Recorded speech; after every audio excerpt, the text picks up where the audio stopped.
Leadership is lifting a person's vision to high spirits, the raising of a person's performance to a high standard, the building of a personality beyond its normal limitation. And as I quote Peter Drucker, we today bring you more on one such leader's life. Hello and welcome to this very exciting episode of the Economic Times Cutting Chai Stories, because we believe that every good conversation is food for the soul. And today is going to be no different. I, Isha Phalla, welcome you to this very candid conversation. The Economic Times Cutting Chai is a series brought to you by ET Edge, where we get to converse with CXOs, info entertain you, our viewers, and we'll be sipping our cutting chai. So do grab your cup as well. It's time for us to get to know CXOs of companies, what they like to do in their CXO off mode. And the key to cutting chai stories is around the areas of early life, education, grooming, training, business sense, skill augmentation to work-life balance. So much more happening right here. And today we get to know more about our guest joining us, what he is, the person behind the leader's role. And of course, without further ado, let me now welcome our very special guest on this episode of the Economic Times Cutting Chai Story. What a pleasure to have with us Mr. Sandeep Sharma, Senior Vice President and Country Manager, RealPage India. We welcome you, sir. Thank you, Isha. Thank you. Looking forward to having some amazing chai and a good conversation. Thank you so much. And I'm sure our viewers can't wait to know more about you. Thank you. Let's look forward to it. Hopefully there would be some bits which they can take back, and probably it will be a good one for me to reflect back to what I've done in the past and probably what I'm looking forward to as well. Absolutely. And as we look forward to a lot of learning through this session, and like you said, a look back at your journey, it is so inspiring to see a young leader like yourself. And it brings us great joy to see youth like you building teams and organizations. You've had some fantastic experience over the years with some very, very big names. And it'll be great if you can walk us through what your career path has been like, if we start from the very beginning. And what do you feel like? How proud a moment is it for you today? Thanks, Isha. I think, thank you for first of all calling me young. I think, I have my gray hairs, but see, I've got about 25 years in the industry. From an education perspective, I'm a bachelor's in engineering and master's in business administration. As I keep saying, the learning doesn't stop. So I'm going to Harvard in February for completing my advanced management program. So that's about my education. In terms of experience, I started in '98, immediately after my college, and started with a startup, baptism by fire. Didn't go really well, actually.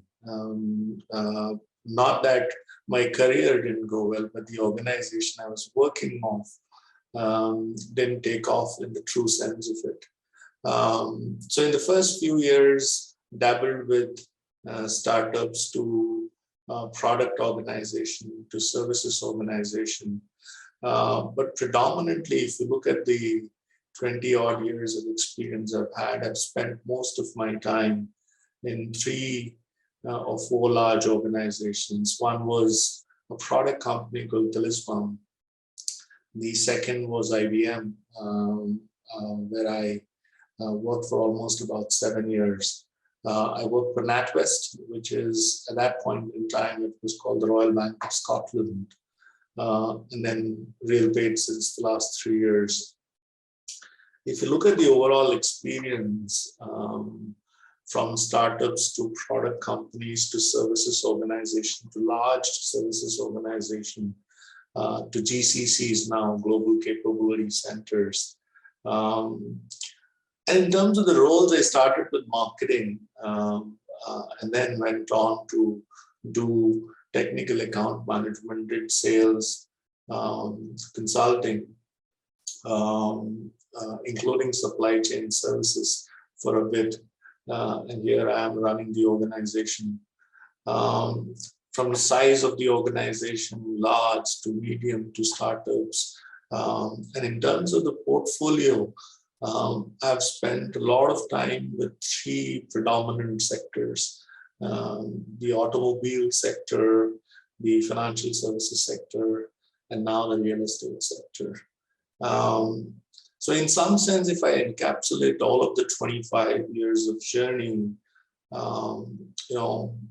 I've tried after some time to be a 360-degree leader, to ensure that I gain experience across the corporate world and the organization, to ensure, when you're leading an organization, you would want to be involved, you want to be aware, and hence I think it's been a cautious, conscious call in terms of what you want to gain as experience. So that's been my experience, and what I started with. I think I was blessed to get that experience, that responsibilities which you typically don't get when you're fresh out of college. And probably that's the reason why the cycle kind of shortened up, that you gain that kind of experience over a period of time to actually learn and be here. And it's been an incredible ride in RealPage since the last 3 years. It's $1 billion revenue organization, $11 billion in market cap, a US-based market leader in its space. We've got about 1,700 people in Hyderabad, in India. And in the last 3 years, I think we've been able to transform the organization from what it was to being the best place in India, rather as part of 2021 Forbes Concentric, we were the top 16 in India. So yes, it's been a very fulfilling journey, Isha. That's the long or short of my career in about a couple of minutes. So I think it's so very nice to know that in the last over 2 decades or so, you've had an opportunity to really work with diverse backgrounds, so many roles. And like you said, that it's been a learning experience, and learning doesn't stop at any stage at all. There always is that one person that all of us look up to, all of us get inspired by. And while you were talking about your formative years in your career, who is that one person that you really do look up to, your mentor, somebody who's had a huge influence on you? I think there are many, when you look back at your career, at your life, I think there are incredible people who supported. So, I had this theory about having a personal board of directors. Like an organization, you as an individual need to have a set of 3 or 4 mentors, guides, advisors, whatever you want to call them, who you can go back. And it need not be for a particular, specific career point. It can be for something which you might have been facing in the organization, and how do you want to deal with it. And I think in that sense, I've been lucky to work under leaders who've been incredible, and who I call them as part of my personal board of directors. One of them is IBM's MD now, Sandeep. He's been a great influence in terms of what I've been able to achieve. He's the one who gave me a lot of responsibilities. My dad, he's from nowhere when he came many moons ago from the north to the south, having no money at all, educating all of us. It's been an incredible journey. My son actually was 19 years old. The conversations I have with him, there's so much to learn actually, because their curiosity levels are at a different level altogether. And I feel that at some point in time, they say that, get into your father's shoes. I feel that you should get into your son's shoes. To learn that level of curiosity. But then the other side, Isha, the other thing which I feel most of us do, but but we don't do it consciously, is that is your Eklavya moment, right? That you don't necessarily tell that person that I'm actually your mentor, but you learn from them. You know, for me, Satya Nadella is somebody who I probably idealize in terms of what he's been able to achieve for Microsoft over the last few years. And I swear by hit refresh. I think to a large extent, what I did in the 3 years transformation journey at RealWage, I owe it to him. Or Ashley, who was the president a few months ago, and today our CEO, Dana Jones, who just took over 5-6 months back. And it's been incredible. I might have spoken to her on 3 or 4 meetings or 5 meetings, but it's great to learn from the sidelines in terms of the way they approach things, the way they do things. So I think as a leader, there are many people, and there are many people who don't consciously know of, but we learn. So that's been my circle of influence, if you may. You know, it's so amazing to know that the statement or the word that you use there, that personal board of mentors. And I think these people in your life have so much from whom you can really learn, be it your father, your son, mentors you meet in your professional life, and like you said, people that you know of, not personally, but you see in the world, and they have so much to teach you. So I'd like to ask you right here, has there been any incident in your life that really shook you professionally or personally and made you a better person, or an experience that you can really have a huge takeaway from? Okay, so you mentioned the word shook me. I think there was one moment which shook me. I was working for Talisman, and I think we had a training program in Golden Barns, which is a resort in the outskirts of Bangalore. And there was this gentleman, Gurpreet Singh. You know, people can have a look at him on LinkedIn. He was training us, and it was for a good 2-3 days of training, and we were 40-45 of us, I think. And it was very different because it touched in terms of what you are as an individual, and what you're doing and what you're doing wrong. And it was just in the cohort of 40 people. Some of them we didn't even meet. So there are perceptions which we make of each other. So on the last day, they put you on this hot seat and they tell you about yourself in terms of what the negatives are and the positives are. And I think when the negatives are there, you can't express or you can't defend yourself.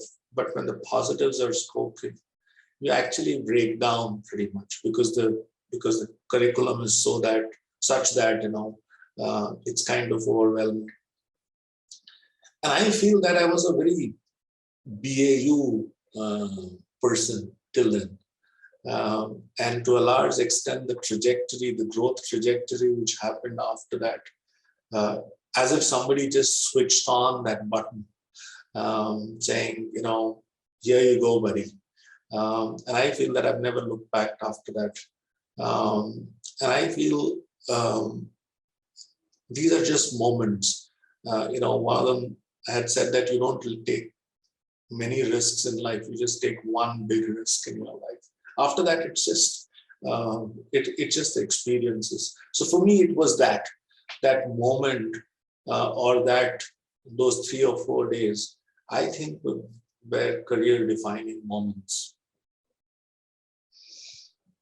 I'm actually so glad that I raised this question, because it does tell us so much about you. And at this point, I'd also like to ask you, what is that one moment in your career that you've really been so very proud of yourself? I did ask you about a moment that shook you, but here I want to know what really made you so very proud of yourself and you felt like giving yourself a pat on the back. See, for me, the moments, if I take the 3-year journey in RealWage, for me, it's been successful. That moment when we were featured in Forbes was a huge moment because, each day, they say that, what is that dialogue in Om Shanti Om, itni shiddat se tumhe mohabbat ki hai ki tumhe paan har zarre ne, something like that, So I feel that, the more you cherish for it, the more you want it, the world actually ensures or conspires to get there. And I feel that the last 3-year journey at Real Page for me has been incredible. But for me, the moment I feel very happy that I'm there in this position is more around the corporate social responsibility work which we've been doing. So we actually sponsor and fund schools. We transform schools. We've transformed almost 7 schools. So we set a new Guinness record recently for the longest chain of shoes. Almost 31,000 pairs of shoes in a stadium. So it was a sight to see, one in front of the other. And we donated all of these shoes to government school kids. Some moments when, it's like, I remember the day when one of the students during the sports day, her feet was burning because she didn't have any shoes. Typically government schools, kids are, struggle. So when I saw that, and we bought a carton and kept it below and saying that, for till the prize distribution at least, But immediately after that, the next day when we went with the shoes to these schools, the joy on their faces makes our life very fulfilling, I'm telling you. And I feel that for me, that moment of accomplishment when they look at you, the kids don't want to let you go out of the school, are for some of these moments are absolutely to be cherished. So for me, that has been my most successful moment, actually, that I've been able to contribute back to the society, has been incredible. So really contributing to bringing beautiful smiles on those little faces. And thank you for sharing such a heartwarming stories, and many, many congratulations to you and your team. And we wish you the very best in many more such CSR activities. The last couple of years or so, most of us have been working from home or from anywhere. So really there's been a culture shift, and it's been difficult for a lot of leaders to really encourage their teams. How have you as a leader encourage your team to keep up the spirits and to continue with all the good work and create that work-life balance? So this question is absolutely loaded. There are several initiatives. The first thing is we call this as C positive. We didn't call it COVID positive. We said it SEE positive. That everybody sees this entire pandemic in the last 2 years more positively. We change the way we see whenever I'm transforming an organization, the why doesn't change. Our existence didn't change before the pandemic to now to post the pandemic. What changes is the how. How am I going to hire people? How am I going to interact with my people? How am I going to retain people? And I think that's what we focused on. How did we do our town halls? We actually did our town halls virtually, but we had every month was a phenomenally beautiful theme, like eyewear to headwear. But more importantly, we had a town hall where we call it as Kutumba Sambaralu. In Telugu, it means celebrating family. Where we had families hosting it. A 9-year-old kid to a 50-year-old mother hosting a town hall of a 1,700 people organization. Our January town hall is called Udan, which means flight to madness, and December is called Darpan, which is reflection. So to a large extent, the way we engaged with our people was very different. The way we actually took care of the well-being of our people was very different. Instead of giving them a yearly bonus of or yearly money for health checkup. We ensured that everybody got their insurances, even for home quarantine. We ensured that we gave the work from home kits, whether it was the tables, the chairs, or the whatever they needed to work.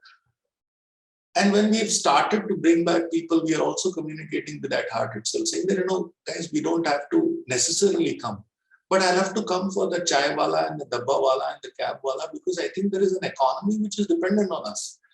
And I think whenever I get this opportunity, I keep telling them, saying that, we actually need to do things.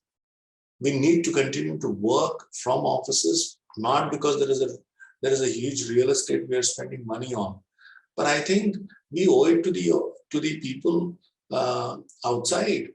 When there is today India is flourishing, IT industry is a big contributor. But do we know that 25% of that revenue comes from here? 75% is the ancillary economy which we run. So it's very important that we bring that back. And one final thing is that in the last 2 years, we've looked at stakeholders' engagement very differently. Because one thing is all about treating our people, treating our customers and stuff, but there are stakeholders who are actually sitting in the US. How do you deal with them? How frequently do you get in touch with them? Getting them involved in the success of the organization has been incredible. So in the last 18 months, we've used this adversity as an opportunity. And I feel that the people have loved us predominantly because of the heart and the empathy which we've shown in the last 18 months. So really keeping in mind all the stakeholders in the ecosystem, making sure that the teams are well taken care of. And most of all, I think those themes are very, very interesting for your town halls, and we look forward to knowing more about them. But if I was to ask you personally, how have you created the perfect work-life balance? Because, you have late calls, and this work from home environment isn't easy for the family. So how have you devoted time to your family and kept yourself in mind? See, I think it's not changed much, So first thing is, I think I used to travel 50% of my time. I was a Monday, Friday father or husband. And since it's been there since the last 14, 15 years, so for me, it was a difficult change to be sitting on a desk inside, secluded in the home. But I think if you look at the day, it actually is very, you have a balance because you're working for a US-based organization where work starts at 11 and ends at 9, 10. I give the time for myself in terms of what I would love to do, whether it is reading or spending a little bit of time on startups or whatever, to working and attending those meetings. But most of my time goes in talking to a lot of people. I do something called as jump the queue, which means that I meet every team. So in an organization of 1,700, you might have about, say, 150 teams. I meet up each one of them individually. So 1 or 2 meetings like that I do every day, so that I meet each one of them. I would know at least 600, 700 people by name. So my intent is, and the rest of the time is like dinners we have to do together, whilst we are. So I write, this is something which I picked up during the pandemic. I was stuck in 1.5. So the lockdown happened in March. And I was in Hyderabad and my family was in Bangalore. And we wanted to ensure everything was tied up. So I couldn't go back to Bangalore. So I was stuck for a month, all by myself. I did the cooking, cleaning, and I had a lot of time for myself. So I actually spent a lot of time writing Hindi poetry, which I love. So now I think I've find my me time in terms of balancing. Otherwise, I'm happy. I think busy is good for me. Okay, perfect. Okay, so on a lighter note, I'd love to know, do you miss traveling for work? I do. I do. I absolutely do. Whenever I get that opportunity, rather I was there in December and I spent a lot of time in office, but yes, I do miss traveling for work. Okay, fantastic. Well, before I head to our rapid fire and this real place where I'm going to put you on a spot and get to know a lot more about you, I'd love to know what your message as a mentor will be. I think there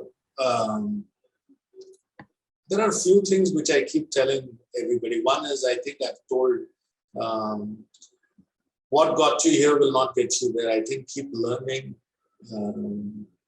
keep it, finding yourself time and again. I think it's very important for an individual. Uh, empathy. Empathy. A lot of people say that if you're an empathetic leader, you're a weak leader, or you're a mild leader. Empathy effectively means that you're thinking from the other person's perspective.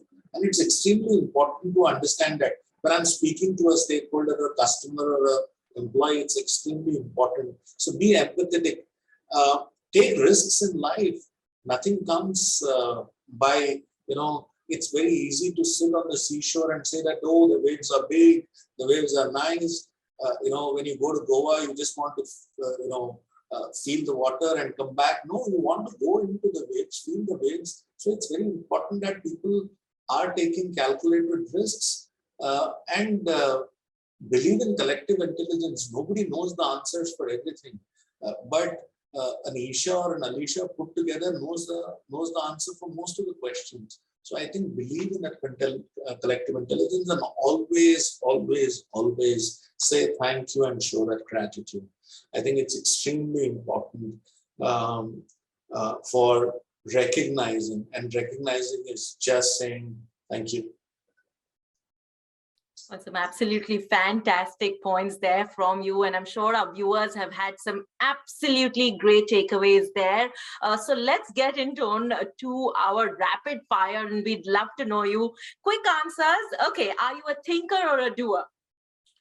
A thinker. Street smart or book smart? Street smart. Learn by watching or learn by doing? Learn by doing. Work or play? Both. Both. I can't choose one.